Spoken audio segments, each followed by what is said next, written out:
Assalamualaikum warahmatullahi wabarakatuh. Apa kabar Bunda cantik, sehat dan bahagia selalu. Sebelumnya mari kita berselawat dan berdoa sesuai dengan keyakinan kita masing-masing. Jangan lupa like, subscribe, dan komen. Yuk, mari kita mulai petualangan kita hari ini. Selamat mendengarkan. Susi kembali bekerja di sana atas bujukan Lala pada sang ayah. Pak Sugi tak bisa menolak permintaan Lala, apalagi Susi masih kerabatnya. Mas Bram, katanya sakit-sakit dan dia minta agar aku datang ke rumahnya buat jenguk anakku. Loh, kenapa gak jenguk aja? Malas banget, lagian aku gak pernah berniat punya keturunan. Tapi Saki itu peluang bagi kamu supaya mendapatkan harta kekayaan keluarga Sanjaya. Saki akan menjadi pewaris utama perusahaan mertuamu itu, Lala. Manfaatkan kesempatan emas ini. Lala menatap Susi. Kalau aku mau, aku gak akan cerai dari Mas Bram. Aku tuh cinta sama Tegar, persetan dengan harta mereka. Lah, Tegar itu kere.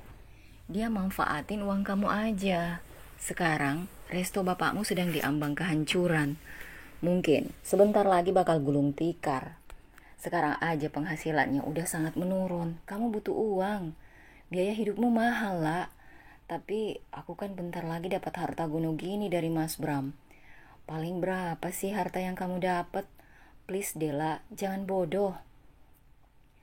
Dengan kamu memanfaatkan Saki, hidupmu akan terjamin. Lagian kalau kamu terlalu cuek sama Saki, bisa-bisa harta gunung gini pun tak akan kamu dapatkan. Percaya deh sama aku. Iya juga ya. Sesaat Lala mulai berpikir untuk mengikuti saran Susi. Kalau begitu, habis ini aku ke rumah Mas Bram. Kudengar dia gak tinggal di rumah orang tuanya lagi. Sekalian aku mau tahu siapa istri barunya Mas Bram. Jadi Bram udah nikah lagi? Iya Tan, nikah siri, katanya pilihan Pak Brata. Aku dengar selintingan kabar dari pengasuhnya Saki, tapi gak begitu aku pedulikan. Terserah dia mau nikah sama siapapun, aku gak cinta sama Mas Bram. Susi menghela napas panjang, memijat sedikit pelipisnya. Dia merasa Lala ini bego, lebih memilih Tegar yang kere dan berandalan ketimbang Bram yang tampan dan mapan. Kenapa nafasnya gitu amat? Tanya Lala menatap tantenya. Ya kamu lah, aku aneh aja. Apa sih kerennya Tegar? Penampilannya berantakan, kere, udah pasti madesu alias masa depan suram. Kamu itu kayak buang berlian dan mungut batu akik di jalanan, tahu nggak? Tapi aku cinta sama Tegar, dia itu pria hebat. Apalagi dia bisa memuaskan aku. Lala menggigit bibir bawahnya mengingat betapa hotnya Tegar saat mentreat dirinya di atas ranjang. Kamu pikir hidup cuma tentang cinta sama kasur? Enggak. Aku jadi curiga, jangan-jangan kamu diguna-guna sama tuh cowok sampai segila itu. Oke, cinta, tapi gak bikin kamu bego juga lah. Lala melotot, dikatai bego oleh tante sendiri. Sorry lah, tante harus ngomong gini karena itu fakta. Terserah tante deh, kayak gak pernah muda aja. Mas Bram itu terlalu posesif sama aku. Makanya aku terkekang sekali, beda sama Tegar. Tapi kamu yang posesif sama Tegar. Udahlah, jangan bahas preman pasar itu. Jangan bilang begitu dong Tan. Ya emang dia preman pasar. Udah ganti topik. Tadi kamu bilang kalau Bram udah nikah. Sama siapa? Kok aku gak dengar pernikahan seorang pengusaha besar seperti Bram? Gak mungkin kalau gak booming. Tanya Susi heran. Mana tahu Tan. Kayaknya orang biasa yang gak punya pengaruh. Makanya pernikahan mereka ditutupi. Tapi aku yakin sih Mas Bram itu belum menerima istri barunya. Secara dia dijodohkan. Dan dia itu kan bucin sama aku. Sok tahu, beneran. Sampai sekarang aku gak ada tuh lihat story Mas Bram yang posting wajah istri barunya. Tanda kalau dia terpaksa menikah lagi pasti karena perintah Pak Brata. Kasian amat hidupnya. Walaupun kaya raya tapi selalu gagal dalam urusan cinta. Lala tertawa menghina. Aku harap sih kamu juga gak nyesel lepasin Bram, timpal Susi. Sementara itu, mobil Bram sampai di depan sekolah Pasha. Segera dia turun dan mencari-cari sosok bocah yang telah menjadi anak tirinya itu. Sampai akhirnya pandangannya tertumbuk pada satu bocah yang baru saja keluar gerbang. Pasha, Bram memanggil seraya melambaikan tangan. Bocah itu menoleh, lalu berjalan mendekat ke arah Bram. Om Bram? Ikut pulang sama Om, ibumu sudah di rumah Om. Ibu balik lagi sama Om, tanya Pasha polos. Bram mengangguk pelan. Pasha pun segera naik ke dalam mobil. Kita ke kontrakan kamu dulu, ibumu menyuruh membawa pakaian kalian sama buku-buku pelajaran sekolahmu sekalian. Iya om, Pasha mengangguk. Saking gak sekolah, kata ibu. Sakit ya? Dia sakit apa om? Tanyanya kemudian. Demam.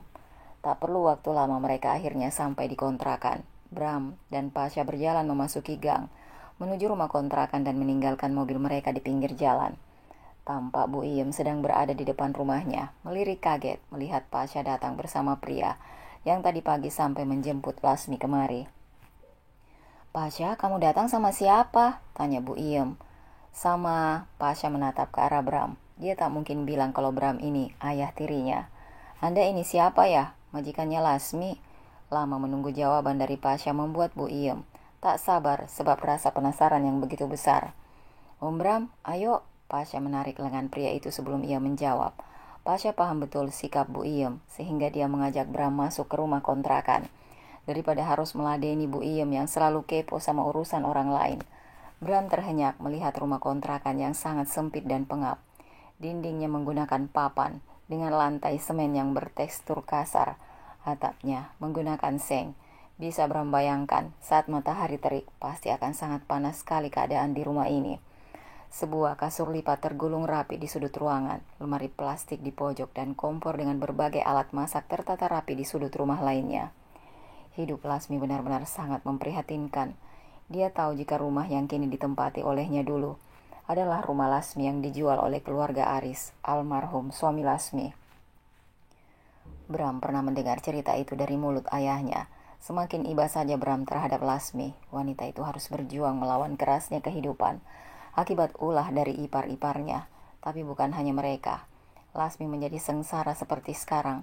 Bram mulai menyadari jika dia yang telah menghilangkan nyawa pria yang menjadi sandaran hidup Lasmi serta anak-anaknya. Meskipun Bram melakukannya tanpa sengaja, tapi efeknya berimbas pada kehidupan Lasmi dengan sangat tragis. Sementara dirinya masih bisa bernapas lega dan hidup sewajarnya, padahal bisa saja Lasmi menyeretnya ke penjara. Lagi-lagi sebuah kebenaran yang dikatakan ayahnya dulu. Lasmi memang wanita yang spesial, memiliki hati yang luas, seluas samudra, wanita yang tangguh saat badai kerap menghantam dirinya, hingga terjatuh berulang kali. Pasha yang sudah selesai mengemasi barang-barangnya, menatap heran, melihat Bram hanya diam melamun. Om, udah? Pasha mengangguk. Kalau begitu ayo kita pulang. Mereka keluar dari rumah kontrakan, tak lupa mengunci pintu kembali. Saat yang sama Tegar baru saja datang dari pasar dan hendak beristirahat di rumahnya. Langkah pria berambut gondrong itu terhenti saat beradu pandang dengan Bram yang baru saja keluar dari kontrakan Lasmi. Pasha, kamu duluan dan tunggu di mobil. Om ada urusan sebentar dengan orang ini.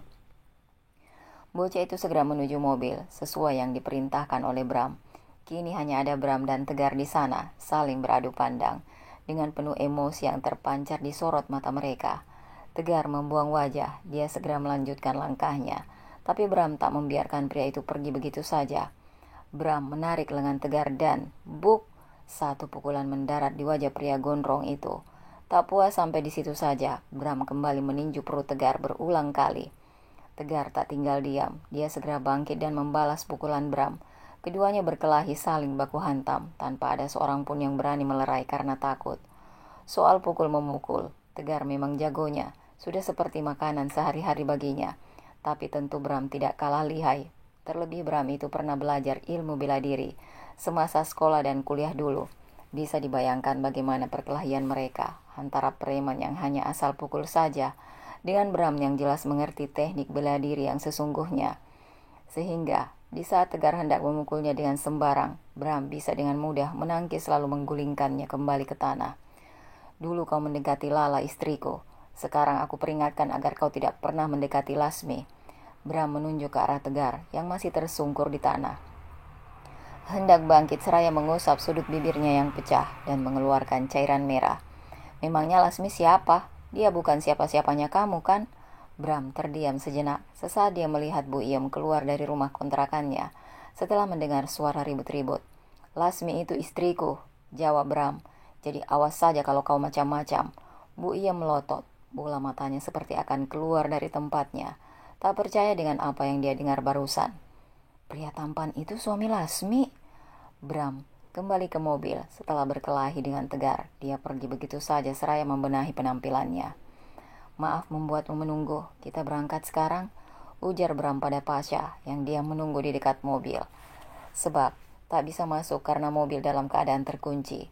Bram melajukan mobil menuju rumah. Ada rasa puas di hatinya karena telah menghajar tegar barusan. Setelah cukup lama dia memendam kemarahannya, akhirnya rasa sakitnya sedikit bisa terbalaskan. Suara bel berteriak. Itu pasti Mas Pasha. Ayun berlari membuka pintu rumah. Sementara Lasmi sedang menyuapi Saki dengan bubur ayam buatannya selagi masih panas. Untung Saki mau makan makanan yang dia buat. Suhu tubuhnya sudah sedikit turun. Tak begitu panas seperti sebelumnya. Lasmi merasa lega. Ternyata obat dari dokter bisa dengan cepat bereaksi. Pintu terbuka. Ayun menatap wanita cantik memakai dress berwarna kuning di hadapannya. Tak hanya Ayun yang menatap heran, tapi juga wanita yang ada di hadapannya tampak mengernyitkan kening. "Kamu siapa?" tanya Lala. "Tante siapa?" Aku ibunya Saki." Ayun menatap wanita itu dari atas sampai bawah. "Bisa aku masuk?" tanya Lala. Ayun mengangguk. Tapi sebelum Lala masuk ke dalam, Cynthia muncul dari arah dapur. "Maaf, mau ketemu siapa ya?" tanya Cynthia yang memang tidak mengenali Lala. Begitu juga Lala yang semakin kaget melihat penghuni di rumah mantan suaminya ini. Tak satu pun yang dapat dia kenali. Apalagi gadis ini, gadis yang memakai t-shirt ketat yang mencetak lekukan tubuhnya. Siapa gadis ini? Tak mungkin dia istri baru Mas Bram kan? Dan siapa gadis kecil yang membuka pintu? Jika memang benar gadis ini istri baru Mas Bram, sungguh buruk sekali selera orang tuanya menjodohkan Mas Bram dengan wanita ini. Iya sih masih muda, tapi penampilannya itu udik. Lala bergumam dalam hati. "Aku ibunya Saki, mantan istri Mas Bram. Aku datang ke sini ingin bertemu dengan Saki. Mas Bram bilang Saki lagi sakit, benar?" Cynthia sama kagetnya dengan Ayun. Dia menatap Lala dari ujung rambut sampai ujung kaki. "Oh iya benar, mari silahkan masuk." Cynthia mengantar Lala menuju kamar Saki. Pintu kamar kebetulan terbuka lebar. Langkah Lala terhenti melihat ada sosok wanita berhijab yang sedang menyuapi putranya. Semakin dia dibuat bingung dengan orang asing yang tinggal di rumah mantan suaminya. Dia tak tahu mana istri baru Mas Bram dan mana pengasuh putranya. Melihat wajah bingung Lala, Cynthia segera memberitahu. "Dia istri baru Pak Bram, Bu," ujar Cynthia. Lala mengangguk cepat. "Kamu, saya pengasuh Saki." Pandangan Lala tertuju pada Ayun. Cynthia dengan cekatan memberitahu. "Dia anak tiri Pak Bram yang masih kecil." Dahi Lala mengkerut. "Pak Bram nikah sama janda anak 2, jelas Cynthia." Lala tersenyum menghina, sekaligus tak menyangka. "Zaki?" panggil Lala membuat bocah itu menoleh ke arah luar. Begitu juga Lasmi yang duduk di tepi ranjang. "Mama?" Saki buru-buru turun dari tempat tidur, berhambur memeluk mamanya. Lasmi bangkit dari duduk, menatap ke arah wanita yang dipanggil Saki dengan sebutan Mama. Tatapan Lasmi dan Lala saling bertemu. Lala merasa tak asing dengan wanita yang menjadi ibu sambung anaknya ini. Begitu juga Lasmi yang familiar pada wajah Lala. "Kamu kan pelayan di resto ayahku." Tebak Lala tak menyangka jika istri baru Bram adalah mantan pelayan di resto milik keluarganya. Gila, Mas Bram menikah sama mantan karyawan bapak. Pantas saja Mas Bram gak pernah posting istri barunya. Ternyata sungguh di luar ekspektasiku. "Bu Lala, jadi ibu ini mantan istri Pak Bram?" Lasmi pun bahkan baru tahu hal ini. Ya, dia sempat mendengar obrolan Lala dengan Susi pada waktu itu. Tapi dia baru ngeh sekarang kalau Lala itu istrinya Bram. Dia juga sering mendengar suaminya menyebut nama Lala, tapi dia gak kepikiran kalau Lala yang dimaksud adalah putrinya Pak Sugih, mantan atasannya saat kerja di restoran. Dunia memang sempit ya, tiba-tiba kita dipertemukan lagi.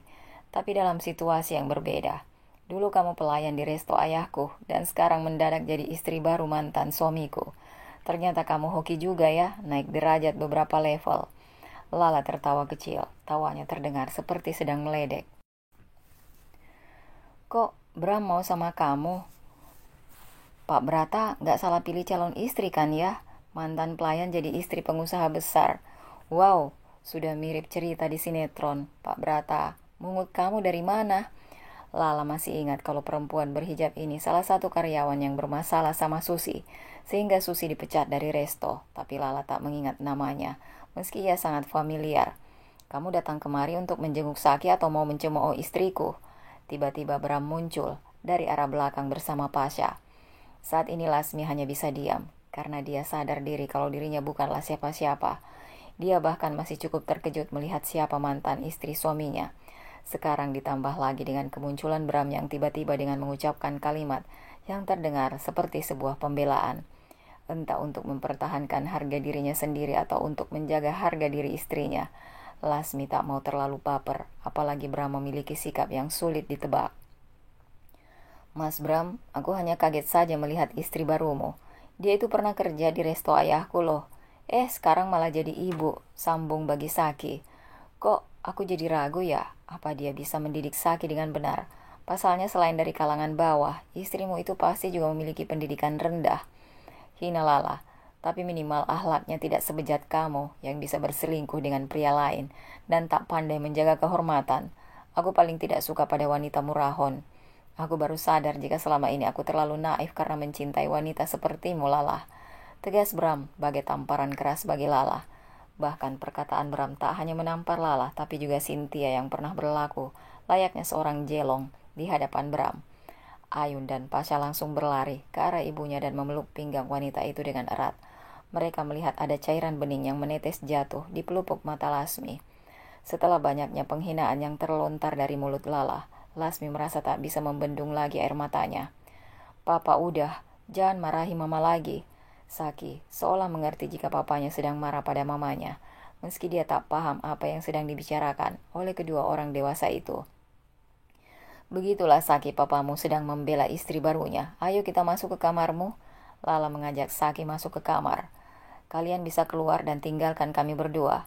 Lasmi segera mengajak Pasha dan Ayun meninggalkan kamar Saki. Pintu kamar ditutup oleh Lala. Kini hanya ada dia dan Saki. Entah kenapa perasaan Lala seolah tak rela setelah dia tahu siapa ibu sambung dari Saki. Bukan karena dia masih mencintai Bram, tapi dia merasa tak rela. Tiba-tiba seorang pelayan naik kasta menjadi istri baru dari mantan suaminya. Perasaan yang sulit dijelaskan oleh Lala sendiri. Intinya dia tidak rela. Apalagi setelah mendengar pembelaan dari Bram terhadap wanita itu. Yang Lala tahu, Bram sangat bucin padanya, tapi sekarang dia melihat Bram mulai bisa move on darinya. Apa karena mantan pelayan resto itu? Tidak mungkin, bagaimana mungkin seorang Lala bisa tergeser oleh wanita dari kalangan bawah yang hanya mantan pelayan resto. Sungguh bukan level untuk dijadikan saingan. Lala merasa Bram hanya sedang berusaha menunjukkan padanya kalau pria itu bisa melupakannya. Lala tahu Bram tak akan semudah itu melupakan dirinya. Saki, siapa nama ibu tirimu? Tante Lasmi, mama kenal. Kenal sih enggak, tapi dia itu dulunya kerja di restoran milik kakekmu. Makanya mama cuma ingat sama wajahnya saja, nggak tahu namanya. Dia baik kok orangnya, perhatian juga. Jangan ketipu, orang kalau ada maunya biasanya bersikap baik di awal. Nanti ujung-ujungnya dia bisa aja galak sama kamu. Dia perhatian sama kamu cuma buat nyuri hati papamu. Percaya sama mama. Sebenarnya dia tidak pernah dekat dengan Saki, tapi kali ini Lala berpura-pura untuk memberi perhatian ekstra pada putranya. Saki yang dulu tak pernah diperhatikan oleh ibunya, kini merasa senang saat ibunya datang menjenguk, sehingga apapun yang dikatakan oleh ibunya akan dia dengar. Lala banyak menghasut Saki, menakut-nakuti kalau yang namanya ibu sambung itu nggak ada yang tulus dan baik seperti yang sebelumnya Saki pikirkan tentang Lasmi. Padahal Saki baru saja mau menerima kehadiran Lasmi setelah mendapatkan perhatian penuh yang selama ini tak Saki dapatkan dari ibunya. Bagai gelas yang terisi air putih, Lala mencemarinya dengan air kotor hingga tak jernih lagi. Bocah seusia Saki tak akan bisa menyaring perkataan mana yang benar dan mana yang kurang baik.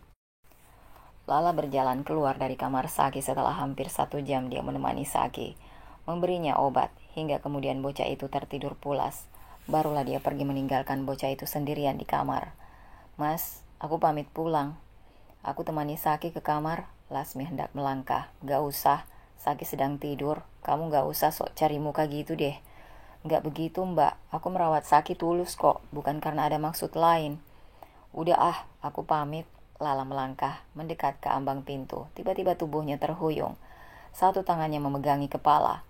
Bram yang melihat hal itu segera menangkap tubuh Lala, supaya tak sampai jatuh karena hilang keseimbangan. Lah, kamu kenapa? Lala tersenyum dalam hati. Aku sedikit pusing, tapi nggak apa-apa kok. Makasih ya, udah perhatian sama aku. Ujar Lala, sudut matanya melirik pada Lasmi yang berdiri mematung. Ya udah, hati-hati. Wanita itu kemudian pergi meninggalkan rumah tersebut, menaiki mobil berwarna merah dan melaju membelah jalan raya. Ada perasaan tak nyaman yang Lasmi rasakan saat melihat suaminya masih menaruh perhatian pada mantan istrinya tadi. Lasmi berusaha mengusir perasaan yang mengganggunya itu. Dia segera beranjak ke kamar Ayun dan Pasha, hendak membereskan pakaian yang dibawa Pasha dari kontrakan. Lasmi, kamu mau kemana? Tanya Bram. Ke kamar anak-anak, Mas. Aku belum beresin baju-baju kami yang tadi dibawa sama Pasha. Apa Mas butuh sesuatu? Bram terdiam sejenak. Dia sedikit gengsi mengajak Lasmi agar tidur di kamarnya. Perkataan Lasmi barusan seolah menunjukkan kalau Lasmi akan tinggal di kamar anak-anak dan tak akan sekamar dengannya. Aku mau dibuatkan kopi hitam. Kamu antar ke kamar, sekalian kamu bawa bajumu ke kamar, buat diberesin di lemari atas. Bram beranjak menaiki tangga setelah berkata demikian. Bram tidak meminta Lasmi secara langsung untuk tinggal di kamarnya, namun cukup memberikan isyarat agar Lasmi memahami maksud dari perintahnya. Lasmi berpikir mungkin Bram khawatir jika suatu saat Pak Brata datang ke rumah dan mengetahui bahwa mereka tidur terpisah. Lasmi mencoba untuk tidak berharap terlalu banyak dan menganggap bahwa permintaan tersebut muncul karena Bram sudah menerima dirinya sebagai istri. Namun di dalam hati Lasmi merasa bahwa itu mustahil. Lasmi segera membuatkan kopi untuk Bram setelah dia merapikan pakaian Ayun dan Pasha di kamar mereka. Sambil menjinjing tas, dia juga menenteng cangkir berisi kopi panas. Lasmi meletakkan sejenak tas yang dia bawa, mengetuk pintu kamar. Kamu pakai acara ngetuk pintu segala, kupikir tadi siapa? Aku gak berani masuk tanpa izin, Mas. Apalagi aku tahu kalau kamu cuma menganggapku istri sementara. Sampai Pak Brata benar-benar sembuh kan? Begitu, ujar Lasmi dengan nada yang tajam. Kata-katanya seperti menyentuh langsung hati Bram. Dengan langkah hati-hati wanita itu meletakkan cangkir di atas meja. Namun karena sedikit ceroboh, air panas dari cangkir itu tumpah mengenai tangannya. Au! Lasmi mengerang kesakitan dan cepat menarik tangannya, berusaha menjauhinya dari ceceran kopi panas. Tanpa pikir panjang, Bram langsung meraih tangan Lasmi, memeriksa luka yang timbul akibat tumpahan kopi tadi. Melihat reaksi Bram yang begitu khawatir, Lasmi menatap suaminya. Matanya penuh dengan perasaan yang sulit diungkapkan, seakan bertanya-tanya tentang arti perhatian itu. Sesaat mata mereka saling bertemu dan terkunci. Ada perasaan aneh yang menyelinap ke dada masing-masing, namun mereka berusaha menepisnya seiring dengan terlepasnya tangan mereka yang semula saling bertaut. Suasana canggung mulai menyelimuti keduanya. Lasmi buru-buru mengalihkan perhatian dengan mengambil tasnya dan memasukkan pakaian ke lemari. Sementara Bram duduk di sofa dengan kikuk. Dia mengambil cangkir kopi dan perlahan menyesapnya. Hening, tak ada percakapan berarti di antara mereka. Makan malam sudah siap. Lasmi memasak banyak makanan yang kini tersaji di meja makan. Sejak sore tadi dia sibuk memasak untuk makan malam keluarganya. Sedangkan Cynthia hanya melakukan pekerjaan rumah lainnya seperti ngepel, menyapu, cuci piring dan cuci baju. Untuk urusan masak, Lasmi tak butuh bantuan bocah ingusan itu, karena dia tahu persis Cynthia tak pandai memasak di dapur. Urusan beres-beres rumah saja kurang rapi, sehingga Lasmi harus mengulangnya 2 kali. Tapi dia tak banyak bicara dan segera membersihkannya tanpa protes apa-apa. Lasmi masih menghargai Cynthia supaya tidak sampai dipecat oleh Bram, karena tak becus mengerjakan apapun pekerjaan di rumah ini. Lasmi tahu Cynthia dan ipar-iparnya yang lain sedang butuh uang, apalagi setelah Lasmi mengetahui kondisi Anto lumpuh dan Tom yang depresi. Bram, Ayun dan Pasha sudah duduk di meja makan. Lasmi mengisi piring-piring mereka, setelah itu dia mengisi piring lain dan melangkah pergi. Kamu gak makan? Kalian makan duluan saja. Aku mau nganterin makanan dulu ke kamar Zaki. Setelah menyuapi dia baru aku makan. Bram yakin Lasmi melakukan hal itu dengan tulus, bukan sekedar ingin mencuri perhatian darinya. Bram pernah dilayani oleh Lasmi saat sakit. Lasmi itu tipikal istri dan ibu yang baik, dan pandai merawat keluarganya, suami serta anak-anak. Wah, ibu masak cah kangkung sama semur telur. Aku paling suka menu ini, sama kayak almarhum bapak. Perkataan Pasha hampir membuat Bram tersedak. saat minum air putih sebelum dia mencicipi makanan yang disiapkan Lasmi untuknya. Sesuatu seakan mencubit hati Bram mendengar penuturan bocah yang kini tak memiliki ayah itu. Ada perasaan bersalah menyeruak dalam dada Bram. Sementara Pasha dan Ayun makan dengan lahapnya, Bram hanya menjadi penonton mereka makan. "Ah!" jeritan Lasmi diiringi suara pecahan beling dari arah kamar Saki. Secepat kilat Bram bangkit dari duduk dan berlari menuju kamar putranya. Tiba di sana dia dikejutkan melihat piring dan makanan berserakan di lantai. Juga Lasmi yang meringkuk tak jauh dari sana dengan tubuh gemetar. Sedangkan di dalam sana Saki tertawa terbahak-bahak sambil memegang mainan ular dari bahan karet yang diduga membuat Lasmi ketakutan seperti sekarang. "Apa yang kamu lakukan, Zack?" Bram berjalan hati-hati ke dalam kamar, melewati pecahan beling yang berserakan. Saki cuma bercanda, kirain Tante Lasmi gak bakal takut sama ular mainan ini. "Bercanda kamu gak lucu, lihat apa yang kamu lakukan. Tante Lasmi takut gara-gara kamu dan makanan yang dia bawa untuk makan malammu jatuh berantakan." Bram melepas mainan itu lalu masukkannya ke dalam lemari mainan. Mata Saki berair setelah dimarahi papanya dengan nada membentak. Sebelumnya Bram tak pernah memarahinya seperti sekarang. Saki sengaja ingin menakut-nakuti Lasmi dengan mainan itu. Ternyata Lasmi memang takut dan menjerit histeris, sehingga menumpahkan makanan yang ada dalam genggamannya. Pasha dan Ayun yang juga lari ke dalam kamar Saki segera membantu ibu mereka bangun. "Ibu fobia sama ular," celutuk Pasha menatap kesal pada Saki. "Kamu dengar itu, Zack?" Bram tanpa masih marah pada putranya. "Sudah mas, jangan dimarahi seperti itu, kasihan Saki, dia gak sengaja kok. Mungkin dia cuma niat bercanda agar bisa lebih akrab sama aku." "Cynthia," panggil Bram. Gadis itu pun muncul dari arah lain.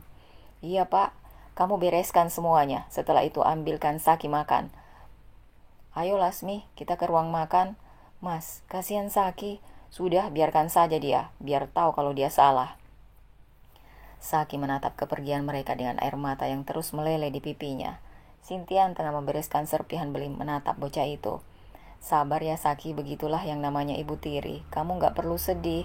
Ada Mbak Cynthia yang akan belain kamu," ujarnya seolah ingin menambah kebencian di hati Saki kepada Lasmi. Cynthia sempat mendengar percakapan antara Saki dengan ibunya siang tadi.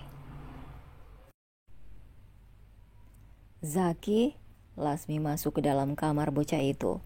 Tampak Saki sedang main di atas tempat tidur saat Lasmi masuk. Dia langsung membaringkan tubuhnya dan membelakangi wanita itu. Kentara sekali kalau Saki marah padanya. Mungkin karena Lasmi, dia jadi dimarahi oleh ayahnya. "Saki, maafin Tante sama Papa. Kamu jangan sedih ya. Tante jahat. Aku benci sama Tante. Pergi dari kamarku." "Nak," Lasmi hendak mendekat, tapi tiba-tiba Saki melempar mainan robot ke arahnya. Untung saja Lasmi sigap menghindar, sehingga mainan itu tidak sampai mengenai kepalanya. "Pergi." Mbak Lasmi gak dengar Saki bilang apa. Cynthia muncul. "Mending Mbak keluar deh, gara-gara Mbak Saki jadi kena marah sama Pak Bram. Mbak itu bikin hubungan ayah sama anak jadi renggang. Sadar gak sih? Mbak bukan ibu yang baik," celutuk Cynthia. "Tapi aku tadi kaget karena Saki lemparin mainannya ke aku. Kamu tahu sendiri kalau aku takut ular." "Mbak aja yang terlalu lebay, kan cuma mainan." Saki mau ngajak bercanda malah kena marah sama bapaknya. "Kasihan anak itu, Mbak keluar biar aku yang temani Saki. Mbak gak cocok jadi ibunya." "Maafin Tante Saki." Lasmi keluar dari kamar dengan perasaan bersalah.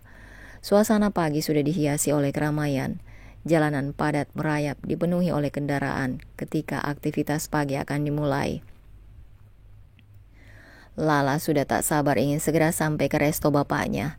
Kemarin dia belum sempat menemui Susi dan menceritakan pertemuannya dengan Lasmi di kediaman mantan suaminya. Setelah bersabar melewati segala drama kemacetan di jalan raya, akhirnya mobilnya sampai di resto ayahnya. Lala segera turun dari mobil.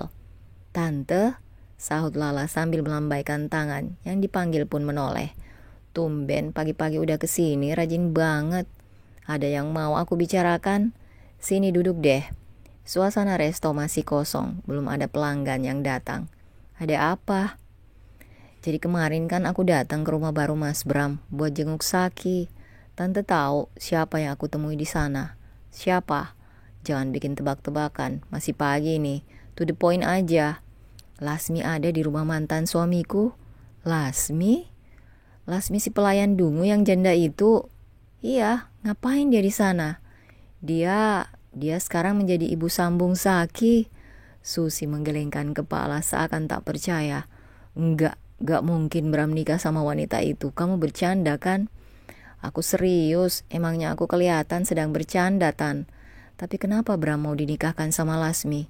Kayak enggak ada cewek lain aja gitu yang bervalues enggaknya lebih segala-galanya dari kamu. Pak Brata juga bisa-bisanya menjodohkan putrinya sama wanita itu. Janda pula, memangnya gadis di dunia ini udah enggak ada. Mana aku tahu, Tan, tapi itu kenyataannya aku aja enggak habis pikir. Lala memanggil salah satu pelayan dengan melambaikan tangan. Buatkan jus satu ya. Tante mau bikin jus. Gak usah, tante barusan habis ngopi di ruangan masih ada belum habis. Jus buah satu buatku, cepetan ya. Terus gimana? Kamu ikhlas gitu? Bram punya istri kayak Lasmi. Kalau aku jadi kamu sih aku gak akan rela.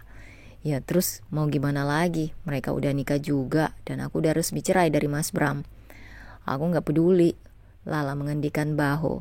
Lala, kamu udah dicuci otak sama yang namanya Tegar. Jujur, aku juga sedikit tak rela sih, tapi ya sudahlah. Aku sama Mas Bram udah memutuskan melanjutkan hidup masing-masing.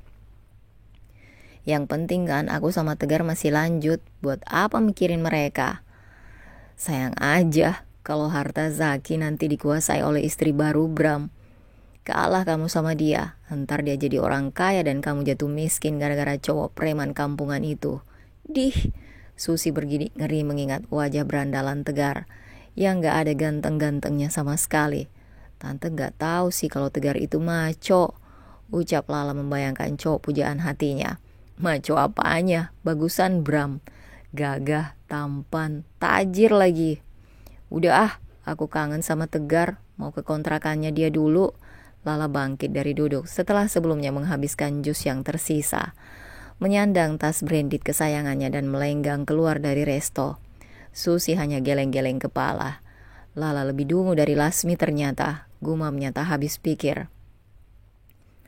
Sementara itu Lasmi sedang mencari-cari sesuatu di lemari pakaian. Dia terlihat begitu kebingungan.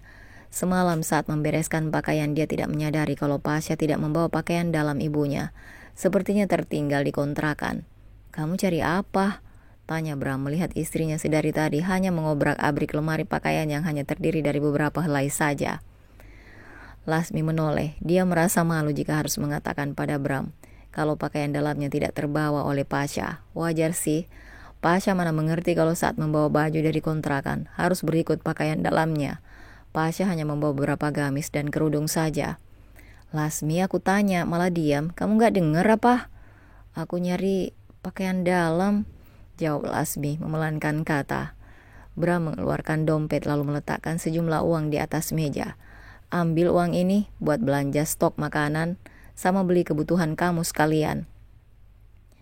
Jangan GR, aku ngasih kamu uang karena kamu yang akan mengelola belanjaan dan semua kebutuhan makanan di rumah ini.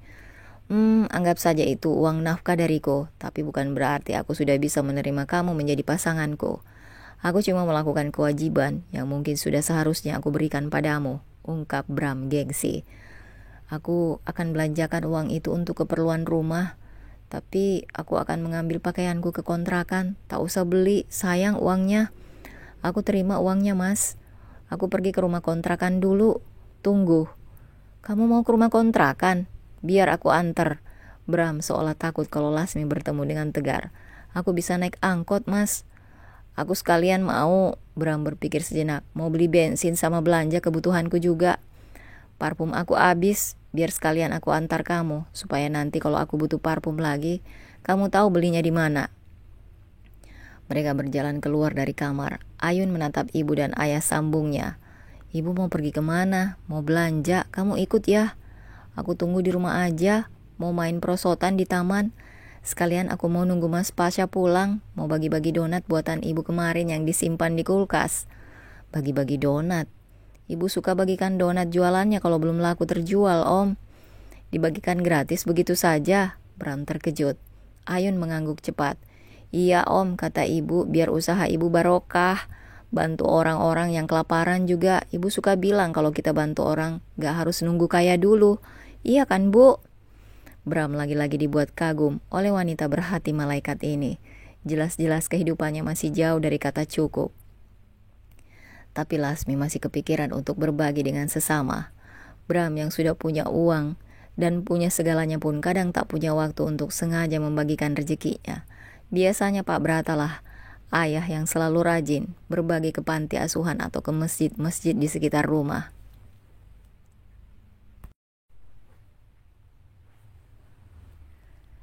Kalau gitu, ibu pergi dulu baik-baik di rumah. Jangan kemana-mana sebelum Mas Pasya pulang.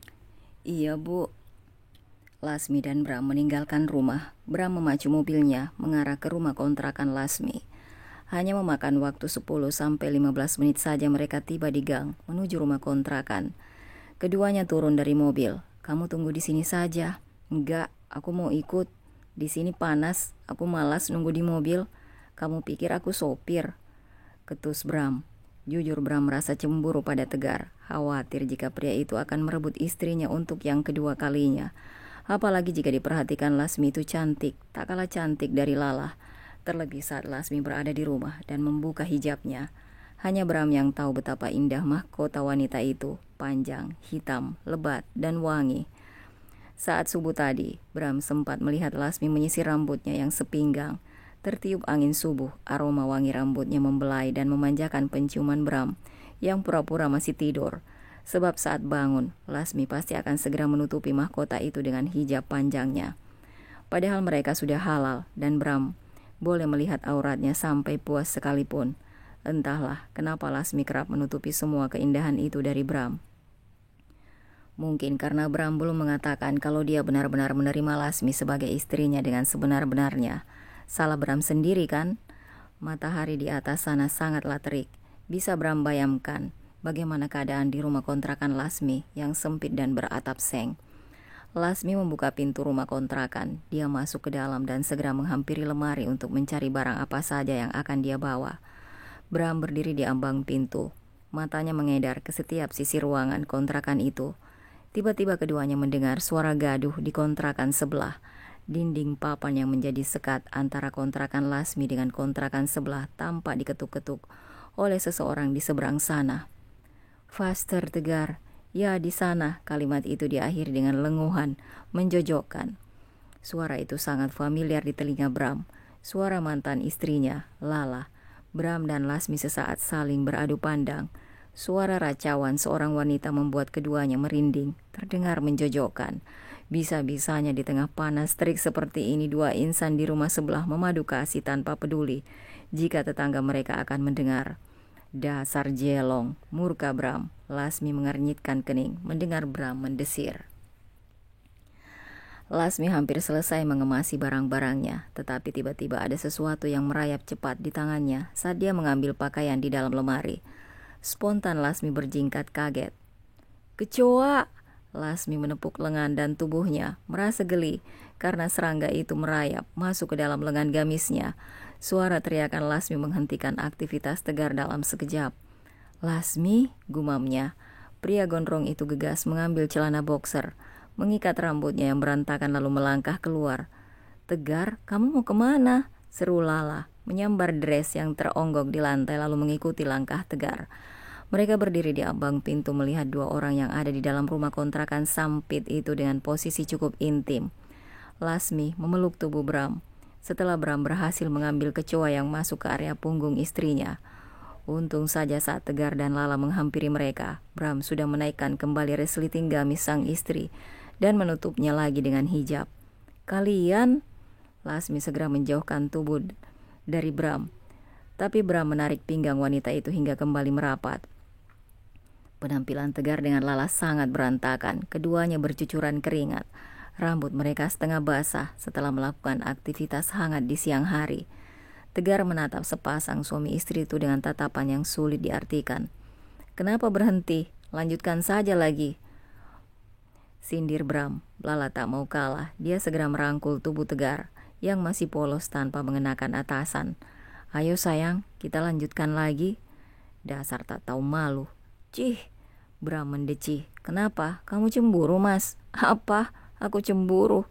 Mungkin dulu iya, tapi sekarang aku sadar kalau wanita sepertimu bukan wanita yang layak untuk dijadikan istri, tapi lebih pantas dijadikan boneka yang kalau sudah bosan bisa aku buang. Bukan begitu, Tegar? Tegar hanya diam, tak menyahut apa-apa.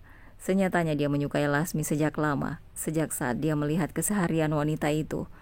Begitu sederhana, alim dan membuatnya sangat segan untuk mendekati Lasmi. Tidak seperti Lala yang sangat mudah dia rebut. Jangankan hati, tubuh Lala saja sudah dia nikmati berkali-kali. Sosok wanita seperti Lasmi yang begitu sulit ditaklukkan.